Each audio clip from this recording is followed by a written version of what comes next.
నమస్తే. ప్రస్తుతం మనతో పాటు ఉన్నారు సోషల్ యాక్టివిస్ట్ కృష్ణకుమారి గారు. నమస్తే అండి. నమస్తే. కర్నూలు ఆదోని జిల్లాకి చెందిన అమ్మాయి జాహ్నవి అమెరికాలో ఆ రోడ్డు ప్రమాదంలో మృతి చెందిన సంగతి తెలిసింది. ఆ తర్వాత వాళ్ళు పేలిన అవాకులు చవాకులు మనం చూసాం. యాక్చువల్‌గా చెప్పాలంటే అమెరికన్స్ ప్రాణానికి, హ్యూమన్స్‌కి చాలా వాల్యూ ఇస్తారు అని అంటారు. బట్ అక్కడ అధికారులు మాట్లాడిన మాటలు మాత్రం క్వెషన్ మార్క్స్ పెట్టేసాయి. ఆఫ్‌కోర్స్ ఆమెకి ఇప్పుడైతే 262,00,00,000 పరిహారం అయితే వచ్చింది. బట్ డబ్బుతో అయితే మనం ప్రాణాన్ని కొలవ కొలవలేము గదా! ఏమంటారు? ఇది చాలా బాధాకరమైన విషయం. ఇప్పుడు పిల్లల్ని మనం ఎంత ఆశతోటి చదివిస్తాము. అవును. పైగా ఇప్పుడు ఆడపిల్లలని లేకుండా మగపిల్లలని కాకుండా విదేశాలు పంపటానికి ఆర్థిక పరిస్థితి బాగున్నప్పటికీ, బాగలేనప్పటికీ పిల్లల భవిష్యత్తే మనకి అవును. పిల్లలే మన ఆస్తి. సంతోషాన్నిస్తుంది. అంతే. మన ప్రగతిని మనం సాధించలేని మన పిల్లల్లో సాధించాలి అని తల్లిదండ్రులు అనుకుని త్యాగాలు చేయడం చాలా మామూలు మన దేశంలో. హ్మ్. వీలున్నంత వరకు పిల్లల కోసమే బతుకుతారు పేరెంట్స్. సరే ఎనీవే ఆ అమ్మాయిని మాస్టర్స్ చేయటానికి అమెరికాకి పంపించారు. మాస్టర్స్ ఇంకొక సెమిస్టర్‌లో మాస్టర్స్ అయిపోతది. ఆ టైంలో ఆ అమ్మాయి అమెరికాలో సియాటిల్‌లో నడుచుకుంటూ వెళ్తుంటే ఒక సైనికుడు అంటే సైనికుడు అనకూడదు. పోలీస్ పెట్రోలింగ్ పోలీస్ వాహనం అది. వాహనం 40 కిలోమీటర్ల వేగంతో వెళ్ళాలి గంటకి. కానీ అతను 119 కిలోమీటర్ల వేగంతోటి వెళ్తా ఉన్నాడు. హ్మ్. పైగా అతను మాదక ద్రవ్యాలు సేవించినట్లుగా కూడా ఆ తర్వాత దీనిలో తెలిసింది. హ్మ్. అతను ఆ అమ్మాయిని ఢీకొట్టిన విధానానికి ఆ అమ్మాయి గాల్లో లేసి ఎన్ని అడుగులు పైకో లేసి కింద పడింది. పక్కన పడిపోయింది. స్పాట్ డెడ్ చనిపోయింది. చనిపోతే అక్కడికి ఇది క్లియర్ చేయటానికి ఇంకొక వెహికల్ వస్తది కదా! ఆ వచ్చిన అతను ఏముంది చనిపోయింది అన్నంత నిర్లక్ష్యంగా మాట్లాడుతూ అవును. ఈ పరిహారాల విషయం వచ్చినప్పుడు మాట వరుసకి ఒక అంటే ఎంత ఒక 4, 5 లక్షలు ఇస్తే సరిపోతది. జస్ట్ పూర్ క్రీచర్స్ అన్నట్లు అతను మాట్లాడాడు. అవును. మాట్లాడిన దానికి లాయర్లు చాలా సీరియస్‌గా తీసుకున్నారు. మళ్ళీ మన అమెరికా లాయర్సే. అమెరికా చాలా లాయర్సే. సీరియస్‌గా తీసుకున్నారు. చాలా సీరియస్‌గా తీసుకున్నారు. తీసుకుని వాళ్ళు వాదించిన దీనికి జడ్జి కూడా ఏమి అభిప్రాయపడ్డారంటే, అతను డ్రైవర్ చేసిన దానికంటే కూడా హ్మ్. ఇతను మాట్లాడింది ఎక్కువ ఇంపాక్ట్ చూపిస్తది సొసైటీ మీద. ఇది బాగా అభ్యంతరకరమైన విషయం. చాలా చాలా అభ్యంతరకరమైన విషయము అని చెప్పి వాళ్ళు అభిప్రాయపడ్డారు. నిజానికండి ఈరోజు అమెరికాలో ఉన్న పరిస్థితులుని చూసి మనం అమెరికాని అంచనా వేయకూడదు. అక్కడ చాలా వరకు అంటే అంతర్గత విధానాలు ఒక రకంగా ఉంటాయి. అలాగే అంతర్జాతీయ విధానాలు ఒక రకంగా ఉంటాయి. అమెరికా ఎప్పుడు అంతర్జాతీయ వ్యవహారాలు ఒకంత క్రూరత్వంతోనే ఉంటాయి. ఎప్పుడు యుద్ధాలు చేయడం, ఆయుధాలు అమ్ముకోవడం ఇలా. అవును. కానీ అంతర్గతంగా పౌరుల సేఫ్టీకి కానీ అంటే వాళ్ళు చూపించే లా అండ్ ఆర్డర్ విషయంలో చాలా పర్ఫెక్ట్‌గా ఉంటారు. అసలు ఈ చిన్న చిన్న విషయాల్లో కరప్షన్ జరగదు. పెద్ద విషయాల్లో జరుగుతది.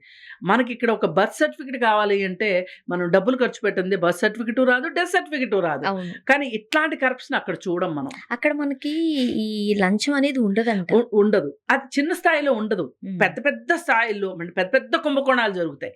ఇప్పుడు మనకి పెద్దయి జరుగుతాయి, చిన్నయి జరుగుతాయి. చిన్నవి జరుగుతాయి. అది వేరు.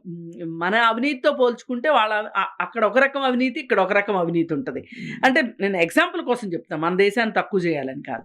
సరే అయితే ఆ ప్రాసెస్‌లో ఏం జరిగింది అంటే హోరాహోరీగా ఏ మాటకు ఆ మాట 2023లో జరిగింది.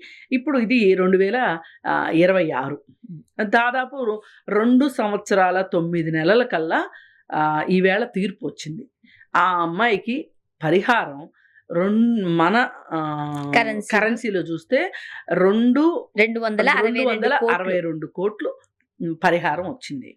అయితే ఈ కేసు విషయంలో వాళ్ళ నాన్న కూడా ఇక్కడ హెడ్ కానిస్టేబుల్‌గా పనిచేస్తారు కర్నూలులో. ఆయన చాలా పట్టుదలగా ఉన్నారు. చాలా ఫైట్ చేశారు. ఎక్కడా విత్‌డ్రా చేసుకోలేదు. విత్‌డ్రా చేసుకోకోకుండా సంప్రదింపుల విషయంలో కూడా లాయర్‌లతోటి రెగ్యులర్ ఫాలో అప్‌లో ఉండి చివరికి మొన్న ఈ పరిహారం ఇవ్వటానికి అంటే ఇలా అయితే మాకు ఓకే. మేమింకా క్లోజ్ చేసుకుంటాము అనే ఉద్దేశంతో మాట్లాడటం కూడా జరిగింది. కాతే డెసిషన్ ఇంకా రాలా. సరే ఇప్పుడు డెసిషన్ కూడా వచ్చింది. కాతే దీంట్లో బాధాకరమైన అంశం ఏంటంటే ఇంకొక బాధాకరమైన అంశము ఏ న్యాయం కోసమైతే ఆయన పోరాడాడో, ఏ న్యాయం కోసమైతే నిలబడ్డాడో ధైర్యంగా నేను ఎదిరిస్తుంది ప్రపంచంలో ఉన్న అగ్రరాజ్యమైన అమెరికాని అనే ఒక భయం కూడా లేకుండా ఆయన ఎదిరించాడో ఆయన గుండెపోటుతో మరణించారు. ఈ వార్త తెలియకముందు మరణించారు ఆయన. సరే ఏది ఏమైనప్పటికీ చాలా విషయాలు ఇట్లాంటివి జరుగుతూ ఉంటాయి.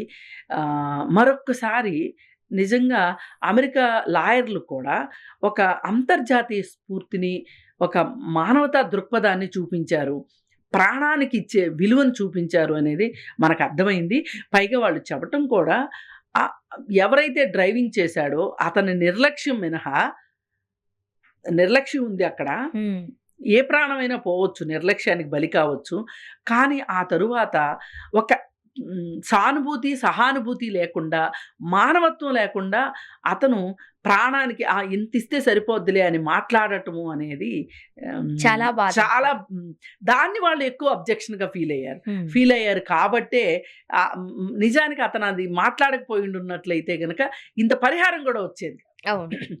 అందుకని ఏంటి అంటే జాత్యాహంకరమైన వ్యాఖ్యలు ఏ రోజు కరెక్ట్ కాదు. ఏ దేశంలో అయినా సరే. ఇది మరొకసారి అమెరికాలో ఈ జాత్యాహంకారం ఉంటుంది అనే దానికి ఎగ్జాంపుల్ అవ్వలేదు? ఖచ్చితంగా. ఇప్పుడు అమెరికాలో జాత్యాహంకారం ఉంటది. నల్లవాళ్ళపైన లేకపోతే భారతదేశం అంటే ఏ ఇతర దేశం వాళ్ళైనా సరే వాళ్ళు రేసిజం చూపిస్తారు. కానీ అయినప్పటికీ కూడా హక్కుల దగ్గరికి వచ్చేసరికి మట్టుకు, ప్రాథమిక హక్కుల దగ్గరికి వచ్చేసరికి మట్టుకు వాళ్ళు సమన్యాయం పాటిస్తారు. కాకపోతే వాళ్ళ దేశస్తులు నేటివ్ అమెరికన్స్ మీద వాళ్ళకి కాస్త ఒకంత ప్రేమ ఎక్కువ ఉండొచ్చు. కానీ ఏది ఏమైనా సరే వాళ్ళు విదేశస్తుల, స్వదేశస్తుల అనే దానికంటే కూడా మానవ హక్కుల విషయంకి వచ్చేసరికి మట్టుకు, పైగా ఇంకొకటి వాళ్ళు మానవ హక్కుల్ని హరించే విషయంలో వాళ్ళు చేసే దుష్కార్యాలు ప్రపంచంలో ఇంకే దేశం చేయదు. కానీ ఇట్లాంటప్పుడు మట్టుకు వాళ్ళు చాటుకుంటారు. అందుకని ప్రాణానికి